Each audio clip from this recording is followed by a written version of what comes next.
Hi, welcome to another video session of the Brewer's Workshop. We'll be talking about inventory management.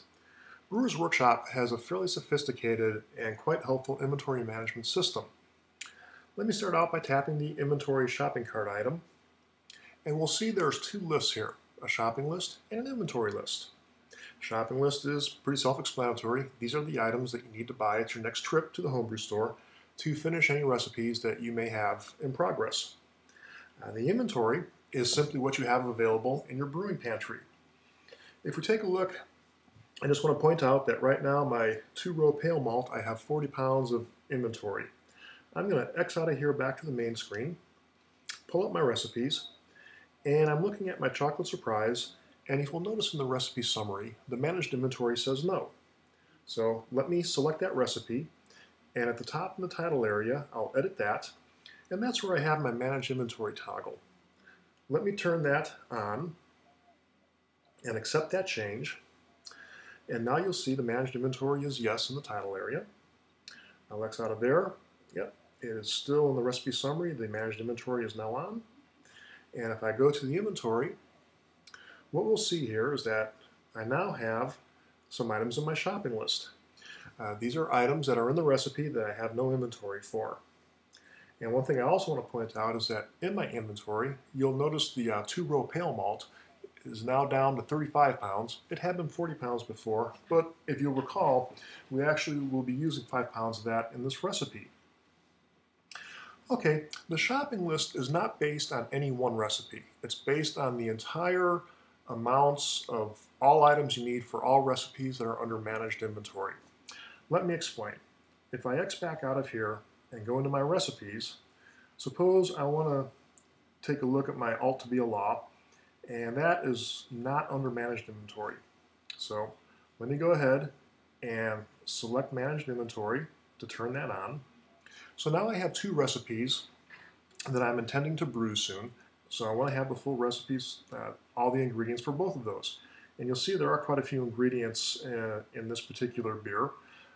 Notice that I'm using the 2-row pale malt, 8 pounds of that.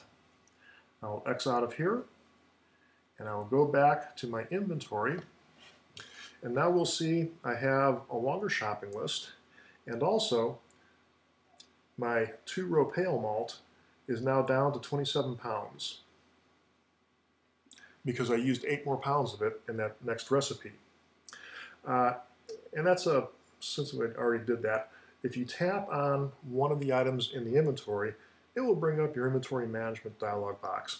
You can adjust the inventory amounts there, or you can also adjust them from the recipe detail page if you tap on the ingredient.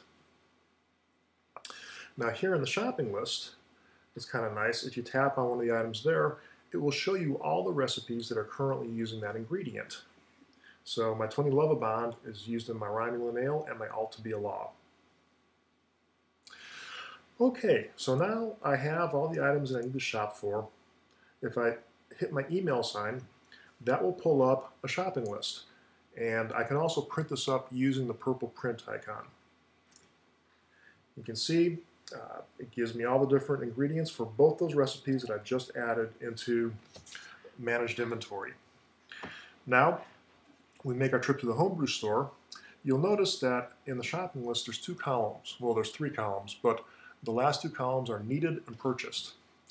And if I take a look at the needed and the purchased, it will show me, it'll allow me to, excuse me, it will allow me to update in one fell swoop all the items there. Now, if I happen to purchase more or less than the needed amount, it will handle that as well. So suppose I only got 2 pounds of the malted oats, but I got 6 pounds of wheat. If I go ahead and hit the green check mark, it says this will adjust all the inventories by the amounts listed in the purchase column. Shall I go ahead?